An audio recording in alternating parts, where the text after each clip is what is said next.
The relationship between the US and Saudi Arabia comes straight out of a reality TV show where the couple first has a bad breakup, after which they end up in bed and the process repeats itself.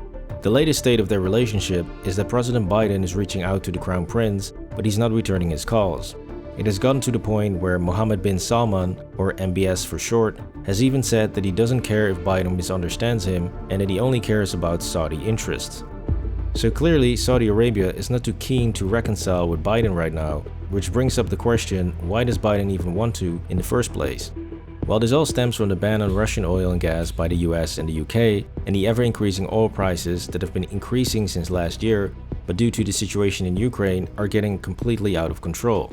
So Biden's plan was to hurt Russia with an oil and gas ban and then to ask Saudi Arabia and the UAE to increase their oil exports to reduce the price per barrel. However, earlier in March, the leaders of the oil-producing countries, known as OPEC, already came together and decided that there was no need to increase the oil output since the fundamentals in the market had not changed, by which they actually meant we don't care about the situation in Ukraine or about punishing Russia.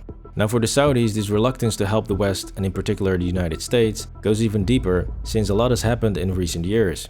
You see, with Trump, the US had a friendly relationship with the Saudis since he did not even criticize them during the Khashoggi incident, and they signed a major arms deal while he was in office. However, Trump was also friendly towards Putin and Erdogan, which allowed them to do whatever they wanted. With Biden, the US took a hard stance against Saudi Arabia for what happened to Khashoggi, and it seems that this is now making it impossible to get the Saudis on board or just in a meeting room to discuss a possible collaboration. Before we continue, please like and subscribe to support the channel. This problem is made even worse since many of Biden's own party members don't even want him to reach out to Saudi Arabia, and they definitely don't want him to make a deal with the kingdom. Now, my personal opinion on the green agenda that some of Biden's colleagues are pushing is irrelevant. However, what is relevant is how other world leaders are viewing it. Because it seems that the negative sentiment around fossil fuels and the aggressive way in which some want to reduce the oil dependence in the Middle East is having a real impact on international relations, which is obviously understandable. You can't spit in someone's face and then expect them to help you. So it's clear that the UAE and Saudi Arabia are currently annoyed with the leadership and the direction that the US is heading in, and even though they are not explicitly siding with Russia, they are definitely not siding with the West. This means that as long as the Saudis don't want to make a deal with Biden, his only real options are Venezuela and Colombia, which are perhaps even more problematic than Saudi Arabia when it comes to his base. You see, Venezuela is actually a close friend of Russia, or should I say was, since they seem to be very eager to make a deal with the US.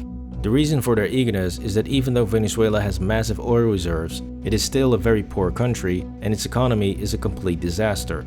Add to this the fact that Venezuela's oil infrastructure is in a state of disrepair, which has even led to the situation that at one point Venezuela was importing oil from Iran to keep up with its own production needs. So all of this shows just how complicated international politics are, and it will be interesting to see how this will affect the 2024 presidential election when Biden and Trump will most likely face each other again. This was Saudi Arabia ghosting Biden. Please like and subscribe to the channel for more videos.